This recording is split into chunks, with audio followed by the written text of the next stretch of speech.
Good morning, Destiny players, and welcome to a new build video with a newly buffed exotic and a new weapon in Heresy. I am Bladeburger, your local I'll post videos for once I swear kind of guy. In this video, Raiju's Harness, which has been buffed a couple of times but now cooks this season with a new exotic weapon, Jolt everywhere, fast supers, and getting melted by husk deathworms, all in one build. If you like this build, leave a good rating, or a dislike, I don't control you. Subscribe for more. I do actually have a queue lined up for once so I can post stuff sorta regularly. Now let's get to the video. This build loves arc debuffs, mostly Jolt because it's the easiest to do, but any debuff from arcs helps the build out. In the nether, it allows for fast supers and a good panic button if you have trillions of husks slicing your ass open. Let's take a look at the exotics used to see how this build works. Our main exotic armor is the Raiju's Harness. This chest piece allows Gathering Storm Super to summon lightning bolts that jolt enemies. These bolts start at you and appear along the ground underneath the pole that you yeet at the enemy.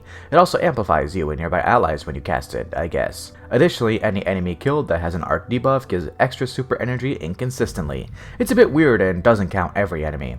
No internal cooldown, is just inconsistent. For our exotic weapon, the new Lodestar. This primary ammo trace rifle, which still does the damage of exotic special ammo traces, love that by the way, please never fix that ever, aiming down sights fires in a burst, while hip firing is full auto. Dealing arc damage from any source that is yours builds up a meter, which when full, allows a special reload to allow the Lodestar to jolt on any damage while draining this meter.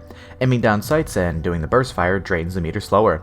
With these two exotics, you can see it all coming together. Jolt a lot, use this trace rifle, jolt some more, no blinding here. Now let's pivot to the class and start showing how to make these exotics shine. For class, Arc Hunter. No prismatic as it doesn't have Gathering Storm. Abilities don't matter too much, just use grenades that you like. I'm using skips because I miss Shinobu's Vow and wish it gets buffed.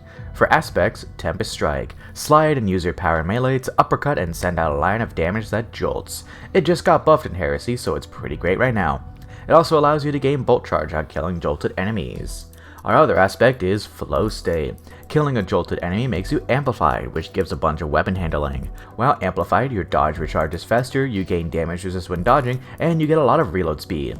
For fragments, Spark of Shock. Your arc grenades jolt enemies. Spark of Ions. Killing a jolted target or an enemy with the Bolt Charge strike makes an Ionic Trace with a 10-second cooldown.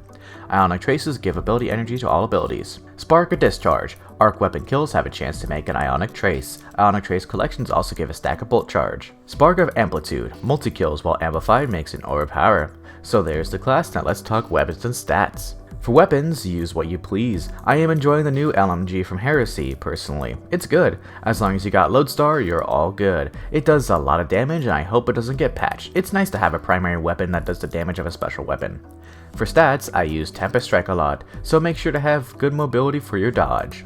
Also, resilience is important to not die. Not dying is fun. For the rest of the stats, place wherever you please. Now let's get to the mods for this build. This build uses a good amount of melee and orb generation mods to allow the Lodestar to deal even more damage and give us a super quicker. Let's begin. On helmet, double hands on. We don't need special ammo finders, so we got this. Gain extra super energy on powered melee kills. We also have Harmonic Siphon because why would we not have Harmonic Siphon? Make an aura power on multi-kills with weapons matching your super damage. On arms, double focusing strike, giving us class ability energy when we deal damage with power melees. We also have heavy handed, making aura power on a power melee kill with a 10-second cooldown. On boots, arc weapon surge, just one. While we have a temporary armor charge gained by picking up an aura power, we gain 10% arc weapon damage. We also have orbs of restoration, giving a large chunk of ability energy to the lowest cooldown one on picking up an orb. Additionally, we also have recuperation, giving a chunk of health on orb pickup. Actually kinda nice in the nether, especially once it gets patched. On class item, double time dilation, extending the timer on temporary armor charges from 10 seconds to 18 seconds. So there's the mods, and here's the overview. Do note that we have the artifact perk Dielectric to help us out, but otherwise this build doesn't rely on those.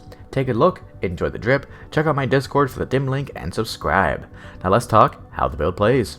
With the solo of the nether being bugged to be a lot harder than it's supposed to be because of course it is, I've been sticking to the match-made nether and this build does some pretty good work. It doesn't have much healing to it, but it doesn't need it as it tears through chumps like they're paper.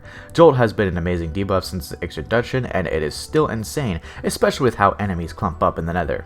With a weapon that deals as much jolt as Lodestar, it's even better. It's an arc season, it'll be everywhere. This build takes advantage of it with super fast supers and a ton of jolt. The combination of all jolt sources, from grenades to Lodestar to our Tempest Strike and more, ensures very fast and easy supers, assuming it even stops being inconsistent for once. Tempest Strike is simply amazing with its new buff and easy to get back by just using our dodge. I enjoy Arc quite a bit, so it's good to have an Arc season again. If you like this build, let me know how it does for you. Thank you all for coming and watching. Stay tuned for more. Bladeburger, out.